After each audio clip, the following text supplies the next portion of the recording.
What is up, guitar heads? It's your DIY friend again, back with another DIY video. So here is everything you need to know about electric guitar strings. Not satisfied with the tone of your guitar? Usually when this happens, the focus of our attention is firmly placed on the pickups, electronics, like the wires and the pots, and upgrading hardware.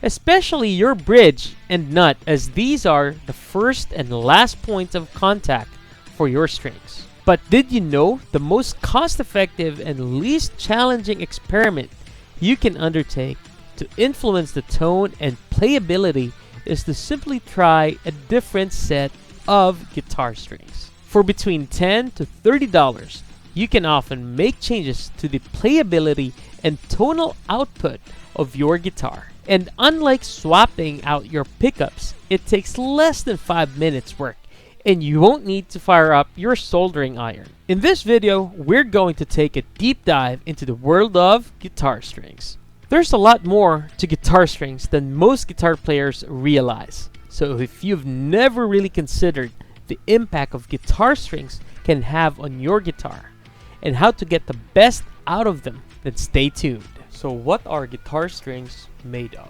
Before C.F. Martin and Company introduced steel guitar strings in the early 1900s, guitar strings were mostly made from catgut, which, although not actually made from cat, was made from the walls of the intestines of horses and cattle. Classical and flamenco guitar strings, aside which are made from nylon, wrapped in silver or bronze winding strings, are now made with steel cores. And for electric guitars, it's 80-20 composites of copper and zinc, bronze, nickel, nickel-plated steel, and stainless steel. Are electric guitar strings the same as acoustic guitar strings? One of the first questions a new guitar player usually has in relation to guitar strings is, are there any differences between electric and acoustic guitar strings? Well, you gotta admit, at least once in your life you have used an acoustic guitar string on your electric guitar because it's the only thing available at that time. So, are there any differences between electric and acoustic guitar strings? The answer is yes, quite a bit in fact. Now let's talk about string gauge. One of the first obvious differences between electric and acoustic guitar strings is the string gauges available for each. While you can put lighter gauge strings on your acoustic guitar and heavier gauge strings on electric guitar, you may not like the results. There's a couple of reasons for this. First is resonance. On larger acoustic guitars, heavier gauge strings create more tension than light gauge strings and require more energy to play. This additional energy is transferred to the body of the guitar via the bridge, which in turn creates more movement of the soundboard. This means the heavier strings make the top of the guitar vibrate more, which in turn enhances resonance and accentuates mid to low frequencies, which give the acoustic guitar greater volume, projection, and warmth. Playability. While there are exceptions, guitar players usually approach acoustic and electric guitars differently. As a result, with a greater demand on resonance and projection, acoustic guitars tend to use heavier gauge strings. Electric guitars, on the other hand, with more of a focus on bends and playing fast runs across the fretboard, typically use lighter gauge strings, although again, there are exceptions. Wound versus unwound strings. Another key difference between electric and acoustic guitar strings is the addition of a third wound string, the G string, on an acoustic guitar. Previously, almost all sets of guitar strings, acoustic or electric, included a wound G string. But as songs began featuring extended guitar solos, thanks to Guns N' Roses, and more of the spotlight was placed on flashier playing, some guitar players began removing their low E string, the 6th, and using the 5th string in its place instead. That would be quite interesting. String winding material.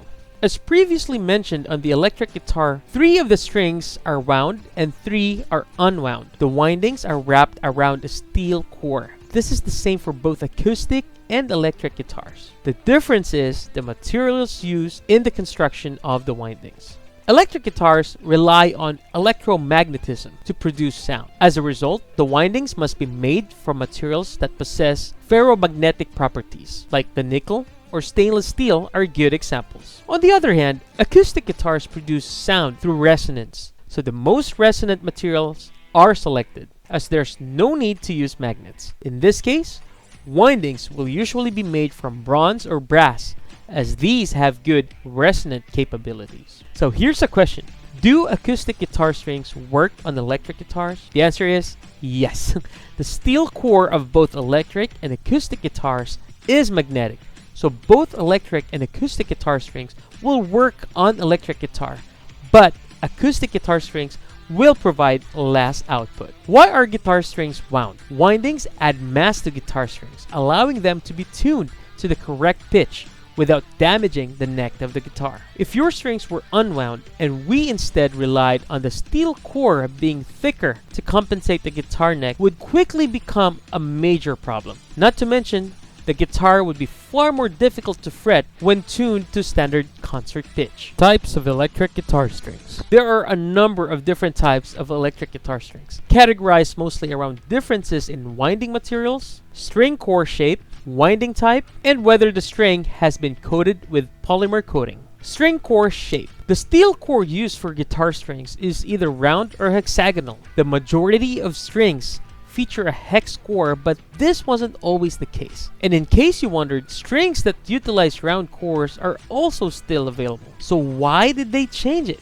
And what's the difference in terms of tone and playability? Hex core strings, due to the 6 hard edges of the hexagonal core, grip the outer windings more effectively than strings with round cores. This also makes them easier and less expensive to produce. In terms of tonal differences, hex core strings are generally brighter in sound, but offer less sustain. Round core strings, on the other hand, tend to sound a little warmer and offer more sustain.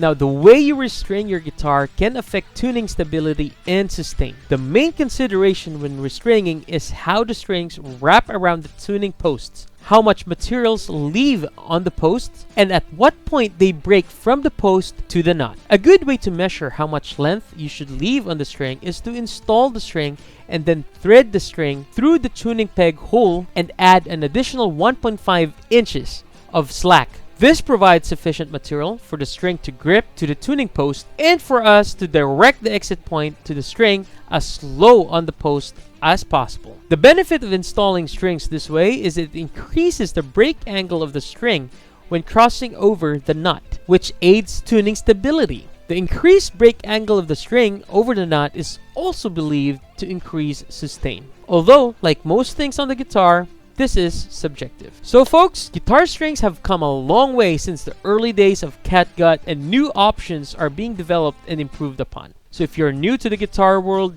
give some thought to your next set of strings and see if you notice a difference in tone and playability. As we mentioned in the start of this video, it's one of the easiest and least expensive ways to experiment with your guitar. I hope you guys enjoyed this video. Till next time, rock on.